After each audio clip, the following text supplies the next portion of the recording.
Hello दोस्तों, स्वागत है आपका स्टडी मैथ्स में। और आज हम लेके आए हैं 18 तारीख का फर्स्ट शिफ्ट का क्वेश्चन पेपर जो कि हुआ है अभी। और इसका लगभग यहाँ पर 70 प्लस क्वेश्चन को लेके आए हैं। तो अगर वीडियो अच्छा लगे तो प्लीज़ इसको लाइक कीजिएगा, सब्सक्राइब कीजिएगा।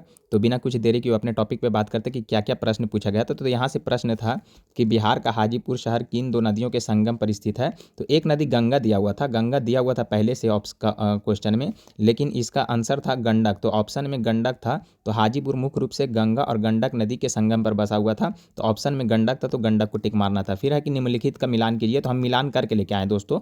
तो ये मिलान था कि आर आर पीडीएस मतलब पुनर्गठित पीडीएस कब आया दोस्तों, तो 1992 में आया था। फिर है कि टीपीडीएस मतलब टारगेट पीडीएस कब आया था, तो 1997 में आया था। तो मिलान करके लेके आए दोस्तों, इसको मिलाना था। फिर है कि आय अंत्योदय योजना, आय अंत्योदय योजना कब आया था, तो दिसंबर में आया था दोस्तों। दिसंबर कब आया था, 2000 में आया था। तो ये तीनों को मिलान करना था, तो हम मिलान करके लेते आए हैं। चलिए नेक्स्ट बात करते हैं कि कांगेर घाटी, कांगेर घाटी राष्ट्रीय उद्यान कहाँ है दोस्तों, तो ये छत्तीसगढ़ में है। और ये प्रश्न पूछा गया था। तो कांगेर घाटी राष्ट्रीय उद्यान कहाँ है दोस्तों, तो ये छत्तीसगढ़ में है। चलिए नेक्स्ट बात कर लेते हैं कि निम्नलिखित में से कौन सुमेलित नहीं है। तो इस तरह का दिया था, बोकारो झारखंड से था। बरौनी, बरौनी ये सुमेलित करके लेके आए हैं। बरौनी बिहार नहीं दिया हुआ था दोस्तों, बरौनी असम में दिया हुआ था। असम में दिया हुआ था, तो इसका राइट आंसर हो जाएगा सुमेलित यही नहीं था, बरौनी वाला सुमेलित नहीं था। बाकी डल्लीहारा राजहारा छत्तीसगढ़ में था और क्योंझर उड़ीसा में था। तो ये मिलान का सही था दोस्तों। चलिए नेक्स्ट पे बात कर लेते हैं कि बैक्टीरिया, फिर नेक्स्ट प्रश्न है कि बैक्टीरिया और कवक की कोशिका भित्ति क्रमशः किन पदार्थों से बनी हुई है। तो बैक्टीरिया की कोशिका भित्ति पेप्टिडोग्लाइकन से बनी होती थी दोस्तों, और जबकि कवक की कोशिका भित्ति कैटिन से बनी होती थी। ये दो प्रश्न पूछा गया था। चलिए नेक्स्ट पे बात कर लेते हैं कि भारत में राष्ट्रीय अंतरिक्ष दिवस कब मनाया जाता है। तो भारत में अंतरिक्ष दिवस कब मनाया जाता है दोस्तों, 23 अगस्त को। 23 अगस्त को अंतरिक्ष दिवस मनाया जाता है। यही दिन कहा हुआ था चंद्रयान 3 सफल लैंडिंग किया था। नेक्स्ट पे बात कर लेते हैं दोस्तों, वर्तमान में भारत के मुख्य सूचना आयुक्त कौन है दोस्तों, तो इसका राइट आंसर हो जाएगा राजकुमार गोयल, राजकुमार गोयल था। नेक्स्ट प्रश्न क्या पूछा गया था कि वर्ष 2024 में पूछा गया था दोस्तों। यहाँ पे ध्यान देने वाली बात है कि वर्ष 2024 में फ्रांस के प्रधानमंत्री कौन थे दोस्तों, तो फ्रांस के प्रधानमंत्री थे फ्रांसिसवा बायरू थे। लेकिन बहुत सा जगह मिशेल बैर्नियर भी बोल रहा है। तो यहाँ पे फ्रांसिसवा बायरू हम गूगल किए तो दिया हुआ था। चलिए नेक्स्ट पे बात कर लेते हैं दोस्तों कि प्रोजेक्ट वर्षा के तहत चालू होने वाला पहला पनडुब्बी कौन था दोस्तों। तो 2026 में लिखा हुआ था कि वर्ष 2026 में प्रोजेक्ट वर्षा के तहत चालू होने वाला पहला पनडुब्बी कौन है, तो दोस्तों तो आईएनएस वर्षा, आईएनएस वर्षा। फिर है कि भारतीय रिजर्व बैंक के वर्तमान और 26वें गवर्नर कौन है दोस्तों, तो ये तो सबको पता होगा कि संजय मल्होत्रा 26वें गवर्नर थे दोस्तों। फिर है कि नेक्स्ट पे बात कर लेते हैं कि निम्नलिखित में से कौन बेकिंग सोडा का प्रयोग नहीं है। तो ये इसका कौन नहीं था, तो हम नहीं वाला लेते हैं कि प्लास्टर ऑफ पेरिस बनाने में, प्लास्टर ऑफ पेरिस बनाने में जिप्सम का उपयोग किया जाता है। और इसका ऑप्शन एक था कि एंटासिड के रूप में, अग्निशामक के रूप में तो ये लोग का प्रयोग किया जाता है, लेकिन प्लास्टर ऑफ पेरिस में नहीं किया जाता। इसका राइट आंसर हो जाएगा। फिर है कि विश्व शतरंज चैंपियनशिप 2024 का आयोजन कहाँ हुआ है, तो इसका राइट आंसर हो जाएगा सिंगापुर। विश्व शतरंज चैंपियनशिप 2024 का आयोजन कहाँ हुआ है, तो सिंगापुर में। 2024 का प्रश्न पूछा गया दोस्तों। नेक्स्ट पे बात कर लेते हैं दोस्तों, विश्व शतरंज चैंपियनशिप में डी गुकेश ने किसे हराया है।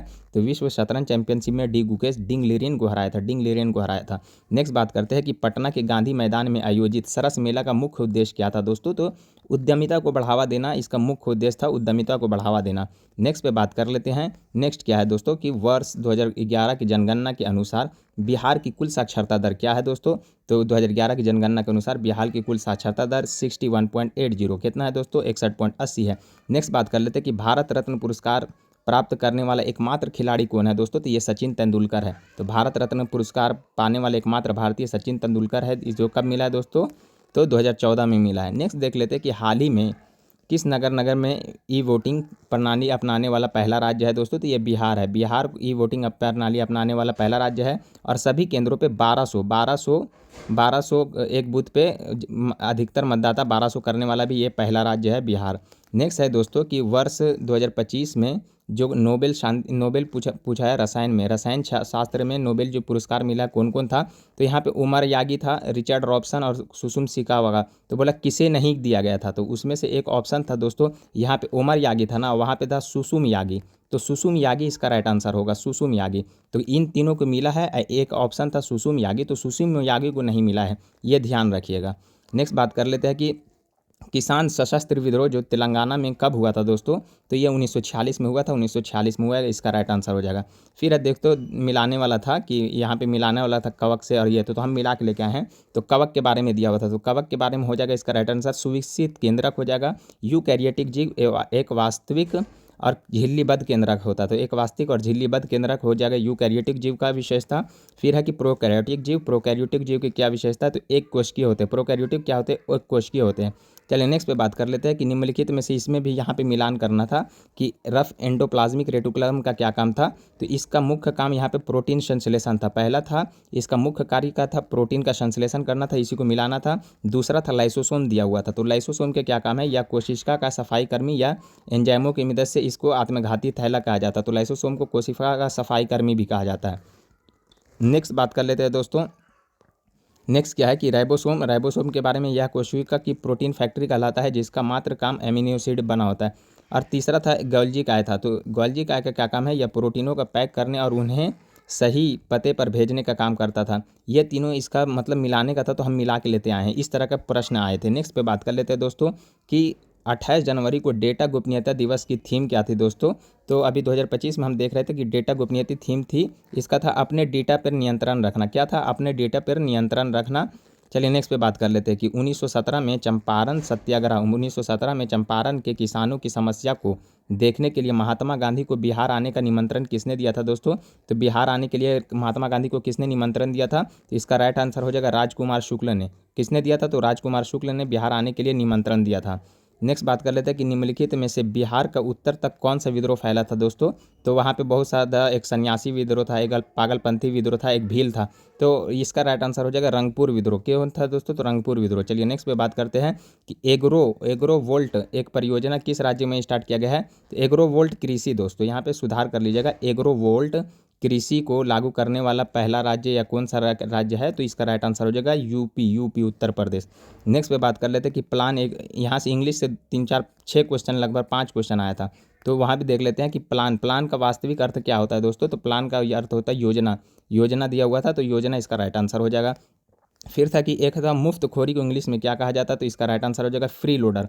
मुफ्तखोरी को इंग्लिश में क्या कहा जाता है दोस्तों, तो फ्री लोडर कहा जाता है। और यहाँ पे दो था ट्रांसलेट का क्वेश्चन था। चलिए नेक्स्ट पे बात करते हैं कि जनवरी को मनाए जाने वाले डेटा गोपनीयता थीम क्या था, तो एक थीम था दोस्तों AI युग में गोपनीयता। क्या था दोस्तों, AI युग में इसका गोपनीयता। चलिए नेक्स्ट पे बात कर लेते हैं, नेक्स्ट क्या है, वी शोराड्स मिसाइल का परीक्षण कहाँ किया गया, वी शोराड्स मिसाइल का परीक्षण कहाँ किया गया दोस्तों, तो वी शोराड मिसाइल का सफल परीक्षण चांदीपुर उड़ीसा में एकीकृत रेंज से किया गया। किससे किया गया है, तो एकीकृत रेंज से किया गया है। ये पूछा था कि कहाँ किया गया है, तो बस चांदीपुर उड़ीसा ऑप्शन में था, तो चांदीपुर। नेक्स्ट पे बात कर लेते हैं, नेक्स्ट क्या प्रश्न था दोस्तों, तो भारत और फ्रांस ने किस वर्ष को नवाचार का वर्ष घोषित किया, भारत और फ्रांस ने किस वर्ष को नवाचार का वर्ष घोषित किया है, तो भारत और फ्रांस ने अपनी सहमति से वर्ष 2026 को नवाचार का वर्ष घोषित किया। ये सब दोस्तों जो एग्जाम में आया है वही क्वेश्चन लाए हैं, ना कि ऑल बॉल करके लेके आए दोस्तों व्यू बढ़ाने के लिए। तो अगर वीडियो अच्छा लगे तो प्लीज़ इसको चैनल को सब्सक्राइब कर लीजिए। नेक्स्ट पे बात कर लेते हैं दोस्तों कि 52 उपग्रहों भारत का एक महत्वाकांक्षी रक्षा कार्यक्रम का उद्देश्य क्या था, तो अभी हाल ही में लिखा हुआ था कि 52 उपग्रहों के साथ इसरो ने एक कार्यक्रम किया था, तो उसका उद्देश्य क्या था दोस्तों, तो इसका राइट आंसर था, इस तरह का ऑप्शन था कि रक्षा को बढ़ावा देना ये था, तो उसका राइट आंसर हो जाएगा रक्षा ही को बढ़ावा देना।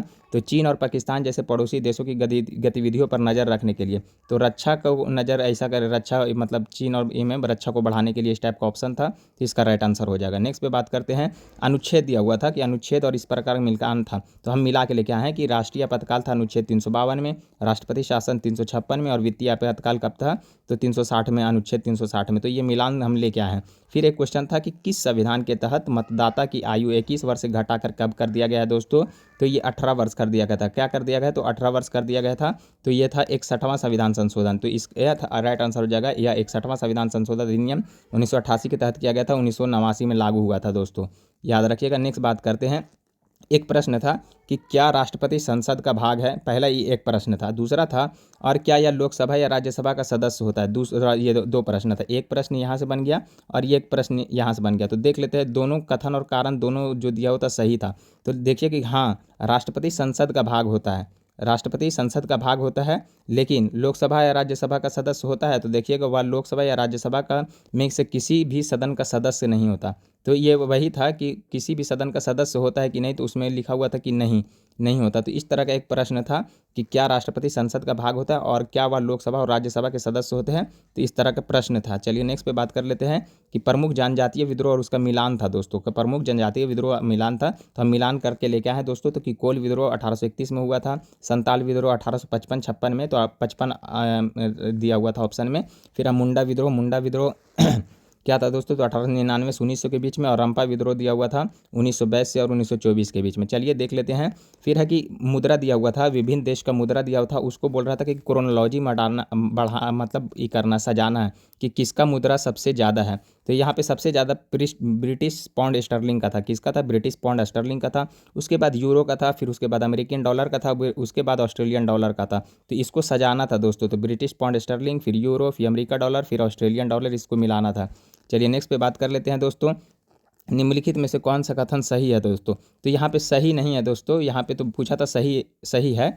तो इसका राइट आंसर एक तो था कि भारत की कुल स्थलीय सीमा की लंबाई 15,200 किलोमीटर, ये राइट आंसर था। बाकी था भारत का 8वां स्थान था, भारत 8वां सबसे बड़ा था, तो नहीं, भारत 8वां नहीं था, 7वां था। अब भारत विश्व में प्रथम स्थान पर रहता, पहला नंबर पे है, तो पहला नंबर पे कहाँ से हो गए, ये था। भारत की कुल तटीय रेखा 8 राज्यों से गुजरती है, नहीं दोस्तों, 8 राज्यों से नहीं गुजरती, 9 राज्यों से गुजरती है। तो इसका राइट आंसर था कि भारत की कुल स्थलीय सीमा रेखा की लंबाई 15,200 होगा। चलिए नेक्स्ट पे बात कर लेते हैं कि भारतीय संविधान की प्रस्तावना में समाजवादी, पंथ निरपेक्ष और अखंडता शब्द किस संविधान के तहत जोड़ा गया था। तो इसका राइट आंसर हो जाएगा 42वां संविधान संशोधन के तहत इसको जोड़ा गया था। कब जोड़ा गया था? 42वां संविधान संशोधन के तहत 1976 में। फिर है दोस्तों कि एक क्वेश्चन था कि वर्ष 2019 में जारी राज्यों की स्टार्टअप रैंकिंग में कौन सा राज्य शीर्ष पर था दोस्तों। तो कौन सा राज्य शीर्ष पर था? तो जारी 2019 में गुजरात राज्य शीर्ष पर था। तो 2019 में जारी स्टार्टअप रैंकिंग में कौन सा राज्य शीर्ष पर था? तो 2019 में पूछा था, तो गुजरात हो जाएगा इसका राइट आंसर। फिर है देख लेते हैं दोस्तों कि यदि कोई पटना उच्च न्यायालय का न्यायाधीश हो, यदि कोई पटना उच्च न्यायालय का न्यायाधीश है, तो वह सेवानिवृत्त के बाद कहाँ कहाँ प्रैक्टिस अपनी सेवा दे सकता है। तो देखिए, ये सुप्रीम कोर्ट में दे सकता है और पटना हाई कोर्ट के अलावा अन्य हाई कोर्ट में दे सकता है। तो इसका यही दो आंसर था। तो ये कहाँ कहाँ दे देगा दोस्तों? तो सुप्रीम कोर्ट में, और सुप्रीम कोर्ट के अलावा अन्य कोर्ट में, ना कि पटना का नहीं, और राज्य का अलग अलग कोर्ट है उसमें दे सकता है, अन्य उच्च न्यायालय में। तो देख लेते हैं इसका क्या था।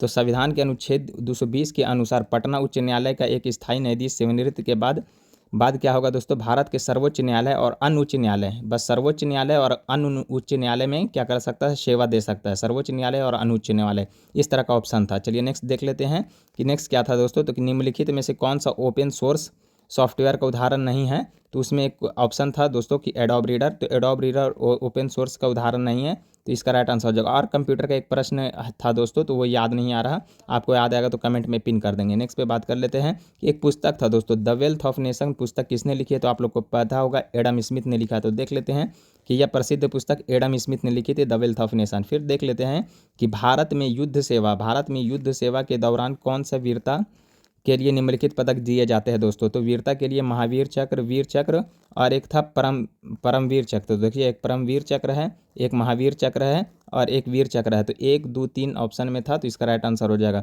परमवीर चक्र, महावीर चक्र और वीर चक्र वीरता के लिए दिया जाता है। चलिए नेक्स्ट बात कर लेते हैं दोस्तों, कैप्टन विक्रम बत्रा से संबंधित जानकारी जो अभी पूछा था, तो इसको मत पढ़िए, यहाँ से पढ़िए। प्रश्न क्या है कि कैप्टन विक्रम बत्रा को 1999 के कारगिल युद्ध में उनकी वीरता के लिए किस चक्र से सम्मानित किया गया था। कैप्टन विक्रम बत्रा को 1999 के कारगिल युद्ध में उनकी वीरता के लिए किस चक्र से सम्मानित किया गया था। तो इसका राइट आंसर हो जाएगा दोस्तों, कैप्टन विक्रम बत्रा को कारगिल युद्ध में उनके आदम्य साहस के लिए और सर्वोच्च बलिदान के लिए कौन सा चक्र दिया था। तो बस अपने याद रखिए कि परमवीर चक्र दिया गया था। 1999 में कैप्टन विक्रम बत्रा को कौन सा चक्र दिया गया था? तो परमवीर चक्र दिया गया था। नेक्स्ट देख लेते हैं दोस्तों कि जारवा जनजाति मुख्य रूप से किस भारतीय क्षेत्र में निवास करती है। तो बस आप ये इतना याद रखिए कि जारवा जनजाति मुख्य रूप से अंडमान एंड निकोबार में, कहाँ? अंडमान एंड निकोबार में निवास करती है दोस्तों। चलिए नेक्स्ट देख लेते हैं, नेक्स्ट क्वेश्चन क्या है। फिर है कि कुवैत के शेख साद अल अब्दुल्ला इंडोर स्टेडियम में पीएम नरेंद्र मोदी ने हाला मोदी कार्यक्रम, तो कभी कभी पूछा था कि हाला मोदी कार्यक्रम कहाँ हुआ है। तो हाला मोदी कार्यक्रम कहाँ हुआ है दोस्तों? तो कुवैत में। कहाँ हुआ था?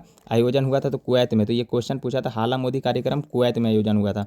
फिर एक क्वेश्चन है कि केप ऑफ गुड होप की खोज किसने की है दोस्तों? तो इसका राइट आंसर हो जाएगा पुर्तगाल के बार्थोलोमियोज ने। ऑप्शन में था नाविक बार्थोलोमियोज डियाज ने। तो केप ऑफ गुड होप की खोज किसने किया दोस्तों? तो बार्थोलोमियोज डियाज ने किया था 1488 में। फिर एक था कि ट्रांसफ़र शब्द का हिंदी अर्थ क्या होता है दोस्तों? तो ट्रांसफ़र का शब्द का एक ये था कि स्थानांतरण दिया हुआ था, तो इसका आंसर हो जाएगा स्थानांतरण। फिर है कि नाबार्ड, इसमें से कथन और 2-3 कथन दिया हुआ था, 3 कथन दिया हुआ था। तो इसमें तो एक कथन था कि 1-2 तो यहाँ पे नाबार्ड की स्थापना बोल रहा है कि वो हुआ था 1985 में। तो नाबार्ड का स्थापना 1985 में नहीं हुआ था दोस्तों। तो नाबार्ड का स्थापना कब हुआ था? 1982 में हुआ था। कहाँ कब हुआ था? 1982 में, और इसका मुख्यालय मुंबई में है। तो आप लोग देख के जाइएगा। फिर था एक अवतल दर्पण से प्रश्न था कि अवतल दर्पण द्वारा कैसा प्रतिबिंब बनाया जाता है? एक कथन था, कारण में दिया हुआ था कि अवतल दर्पण, फिर कारण दिया हुआ था। तो ये कथन था कि अवतल दर्पण द्वारा वास्तविक और आभासी दोनों तरह के प्रतिबिंब बनाता। तो ये दोनों सही है दोस्तों, अवतल दर्पण द्वारा वास्तविक और आभासी दोनों प्रतिबिंब बनाया जाता है। और कारण दिया हुआ था, तो कथन और कारण दोनों इसका सही था दोस्तों। नेक्स्ट पे बात कर लेते हैं। नेक्स्ट क्या है कि निम्नलिखित को उनके वृक्ष के साथ मिलान कीजिए। तो इस तरह का वृक्ष दे दिया गया था। तो पूछा था कि उष्णकटिबंधीय सदाबहार वन के उदाहरण कौन सा मिलाना था? तो इसमें आंसर था कि कौन कौन था? तो महोगनी और अबूनस रोजवुड था। तो इनमें से एक था शायद रोजवुड था। फिर मैंग्रोव वन को मिलाना था सुंदरी वृक्ष से। मैंग्रोव वन को किससे मिलाना था? सुंदरी वृक्ष से मिलाना था। फिर है कि पर्णपाती वन था, इसमें से तो कौन था? सागौन था। तो इन तीनों को मिलाना था, तो हम मिला के लेते हैं, इन तीनों को मिलाना था। चलिए फिर देखते हैं कि रामधारी सिंह दिनकर को किस पुस्तक के लिए साहित्य अकादमी पुरस्कार मिला है दोस्तों? तो रामधारी सिंह दिनकर को किसके लिए मिला है? तो इसको मिला है कि रामधारी सिंह दिनकर को उनकी साहित्य के 4 अध्याय के लिए साहित्य अकादमी पुरस्कार मिला था दोस्तों। क्वेश्चन में था साहित्य अकादमी, ना कि वो था। तो साहित्य संस्कृति के लिए 4 अध्याय के लिए। फिर नेक्स्ट देख लेते हैं। एक क्वेश्चन था दोस्तों कि निम्नलिखित में से कौन ऐसा है जो डिकम्पोजर की तरह काम करता है, मतलब सफाई कर्मी की तरह काम करता है? तो इसका राइट आंसर हो जाएगा दोस्तों, क्या हो जाएगा? अपघटनकर्ता क्या है? सफाई की तरह काम करता है। तो इसका राइट आंसर हो जाएगा। तो इस तरह का जितने भी प्रश्न पूछे गए थे तो हम लेके आए हैं दोस्तों। तो वीडियो अच्छा लगे तो प्लीज़ इसको लाइक कीजिएगा, सब्सक्राइब कीजिएगा। धन्यवाद।